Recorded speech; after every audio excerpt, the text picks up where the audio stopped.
নমস্কার দর্শক বন্ধুরা, অমৃত জ্ঞান ইউটিউব চ্যানেলে আপনাদের সকলকে জানাই সুস্বাগতম। বন্ধুরা, আজকের অনুষ্ঠানে আলোচনা করব আগামী বুধবার রাধা অষ্টমীর দিন বিশেষ কিছু সবজি রয়েছে, খাবার রয়েছে, সেগুলো কিন্তু গ্রহণ করতে নেই, শাস্ত্রমতে নিষিদ্ধ রয়েছে। এছাড়াও রাধা অষ্টমী ব্রত পালন করলে কি ফল লাভ করা যায় সেই বিষয়েও আপনাদেরকে জানাবো। এবং শ্রী রাধিকা রানীর পছন্দের কি ফুল রয়েছে বা উনি কোন ফলটি সবথেকে বেশি পছন্দ করেন, এছাড়াও রাধা অষ্টমী তিথি কখন লাগছে এবং কখন ছেড়ে যাচ্ছে, এবং রাধা অষ্টমীর দিন একটি বিশেষ এমন কার্য রয়েছে যেটি করলে জীবনে অখণ্ড সুখ, শান্তি, সৌভাগ্য লাভ হয়। এই প্রত্যেকটা বিষয় নিয়ে আলোচনা করব।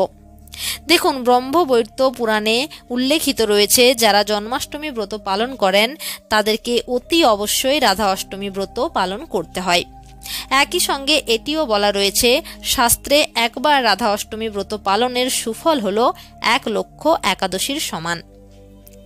অর্থাৎ 1,00,000 একাদশী ব্রত যদি কেউ পালন করেন, এতে যে পুণ্যফল অর্জন হয় সেই পুণ্যফল একবার রাধা অষ্টমী ব্রত পালন করলে অর্জন করা যায়। তাই রাধা অষ্টমীর দিন ভুল করেও এমন কয়েকটি খাবার রয়েছে সেগুলো কিন্তু খাবেন না, নতুবা সারাটা জীবন রোগ জ্বালায় ভুগতে হবে এবং গৃহে অত্যন্ত পরিমাণে দুর্ভাগ্য ও দারিদ্রতা নেমে আসতে বাধ্য। যাই হোক, প্রথমত জেনে নিন যে অষ্টমী তিথি কখন লাগছে। দেখুন, আগামী বুধবার বাংলায় 25শে ভাদ্র 1421 এবং ইংরেজি 11ই সেপ্টেম্বর 2024 বুধবার দিন রাধা অষ্টমী ব্রত পালন করা হবে সমগ্র ভারতবর্ষে। তবে এই অষ্টমী তিথি লাগছে মঙ্গলবার সন্ধ্যা 6টা 27 মিনিট থেকে এবং এই তিথিটি থাকবে বুধবার সন্ধ্যা 6টা 28 মিনিট পর্যন্ত, এবং আপনারা এই দিন সকাল 10টা থেকে 12টার মধ্যে পুজো সম্পূর্ণ করার চেষ্টা করবেন। এছাড়াও এমন একটি বিশেষ নৈবেদ্য রয়েছে, সেটি কিন্তু অবশ্যই রাধা রানীকে এই দিন নিবেদন করতে হয়, যার ফলস্বরূপ শ্রীকৃষ্ণ ও রাধিকা রানীর আশীর্বাদ, কৃপা, করুণা ও সান্নিধ্য লাভ হয়। এছাড়াও রাধিকা রানীর প্রিয় ফল ও ফুলটি সেটিও জানাবো। তথা এমন একটি বিশেষ খাবার রয়েছে, সেটি যদি আপনারা রাধা অষ্টমীর দিন গ্রহণ করতে পারেন তাহলে অত্যন্ত জীবনে সৌভাগ্য আসে। দেখুন, এই পবিত্র তিথি চলাকালীন আপনারা এমন কিছু খাবার রয়েছে বা এমন কিছু কার্য রয়েছে সেগুলো কখনোই করা আমাদের উচিত নয়। যাই হোক, রাধা অষ্টমী পুজোর দিনে ভুল করেও পেঁয়াজ, রসুন বা আমিষ কোনো খাবার মুখে তুলবেন না, তথা নেশা ভাঙ করবেন না।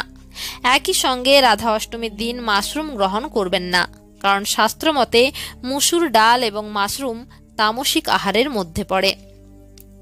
যাই হোক, এরপর যে খাবারটি খেতে বারণ করব তা হলো রাধা অষ্টমীর দিন তেতো জাতীয় খাবার, যেমন ধরুন উচ্ছে, করলা, নিমপাতা, এরকম তেতো জাতীয় খাবার খাবেন না, বা পোড়া জাতীয় খাবার যেমন বেগুন পোড়া, টমেটো পোড়া, এই প্রকৃতির খাবারগুলো অ্যাভয়েড করার চেষ্টা করবেন, খাবেন না। কারণ কোনো শুভ তিথিতে পোড়া জাতীয় খাবার গ্রহণ করলে কপালে দুর্ভাগ্য জোটে, জীবনে কলঙ্কের দাগ লাগে। সুতরাং রাধা অষ্টমী মানে শ্রী রাধিকা রানীর জন্ম উৎসব, তাই এই দিনে কখনোই পোড়া জাতীয় খাবার খাবেন না। এছাড়াও রাধা অষ্টমীর দিন রাধিকা রানীকে যে নৈবেদ্য দেবেন তার মধ্যে সাধারণ লবণ ব্যবহার করবেন না, পারলে সন্দক লবণের ব্যবহার করবেন। যাই হোক, আরেকটি খাবার রয়েছে, সেটা কিন্তু রাধা অষ্টমীর দিন খাবেন না, সেটা হলো নারকেল। কারণ আমাদের হিন্দু সনাতন ধর্ম মতে কিছু কিছু সবজি বা খাবার রয়েছে সেগুলো কিন্তু বিশেষ তিথিতে গ্রহণ করতে নেই। ঠিক সেরকমই এই অষ্টমী তিথি চলাকালীন নারকেল খেতে শাস্ত্র বারণ করা আছে। সুতরাং আপনারা শ্রী রাধিকা রানীকে নারকেলের মালপোয়া বা নারকেল নাড়ু নৈবেদ্য হিসেবে নিবেদন করলেও নিজেরা কিন্তু নারকেলের কোনো জিনিস অষ্টমী তিথি চলাকালীন গ্রহণ করবেন না, অষ্টমী ছেড়ে যাওয়ার পর গ্রহণ করতে পারেন। দেখুন, অষ্টমী তিথিতে নারকেল গ্রহণ করলে অর্থ নাশ হয় এবং শারীরিক সমস্যায় ভুগতে হয়। এছাড়াও এই ভাদ্র মাস চলাকালীন দই বা লাউ গ্রহণ করতে নেই, তাই রাধা অষ্টমীর দিন লাউ এর কোনো নিরামিষ সবজি খেতে যাবেন না। এছাড়াও অষ্টমী তিথি চলাকালীন যদি আপনারা সাধারণব্যাপী সারাদিন নির্জল উপবাস দেন, সেক্ষেত্রে কোনো প্রকারের পঞ্চ রবি শস্য গ্রহণ করবেন না। দেখুন, যে কোনো ব্রতের ক্ষেত্রেই ব্রতের আগের দিন নিরামিষ আহার গ্রহণ করতে হয়, সুতরাং আজ এবং আগামীকাল আপনারা নিরামিষ আহার গ্রহণ করবেন। দেখুন, রাধা অষ্টমীর মতো পবিত্র দিনে কোনো প্রকারের অধার্মিকমূলক কাজকর্ম একেবারেই করবেন না। যেমন ধরুন, নিন্দা করা, কাউকে কটূক্তি করে কথা বলা বা অশালীন ভাষা প্রয়োগ করা, পরিবারের সাথে ঝুট ঝামেলায় লিপ্ত হওয়া, এই সব কাজগুলো করার থেকে দূরে থাকার চেষ্টা করবেন। বরং কৃষ্ণ চিন্তনে নিজেকে বিলীন রাখবেন রাধা অষ্টমীর দিন, এবং যতটা পারবেন ভগবদ্গীতা পাঠ করবেন, এতে অখণ্ড সৌভাগ্য লাভ হয়। এরপর যে বিষয়টা বলবো, ধরুন রাধা অষ্টমীর দিন যদি দেখেন আপনার বাড়িতে গৃহে কোনো হতদরিদ্র বা গরিব মানুষ এসেছে ভিক্ষা চাইতে, বা কোনো ব্রাহ্মণ এসেছে কোনো পুজোর দক্ষিণা নিতে, তাহলে কখনোই তাদেরকে খালি হাতে ঘুরিয়ে দেবেন না। নিজেদের সাধ্য সামর্থ্য মতো আপনি যতটুকু পারবেন কিছু দান অবশ্যই করবেন। দেখুন, এই পবিত্র দিনে স্বয়ং ভগবান ভক্তের কী রূপে পরীক্ষা করতে চলে আসেন তা কেউই বলতে পারে না। এছাড়াও শাস্ত্র শেখায় আমাদের যে দান ধর্মের উপর আর কোনো পুণ্য ধর্ম নেই। সেহেতু খাবার দিয়ে হোক, অর্থ দিয়ে হোক, আপনারা কিন্তু গরিব মানুষের সাহায্য করার চেষ্টা করবেন এই দিন। সর্বোপরি আপনারা অতি অবশ্যই রাধা অষ্টমীর দিন রাধা অষ্টমীর যে ব্রতকথা রয়েছে সেটিও শ্রবণ করুন। রাধা অষ্টমীর ব্রতকথা শ্রবণে জীবনে সফলতা, রাধাকৃষ্ণের করুণা এবং সান্নিধ্যের প্রাপ্তি ঘটে।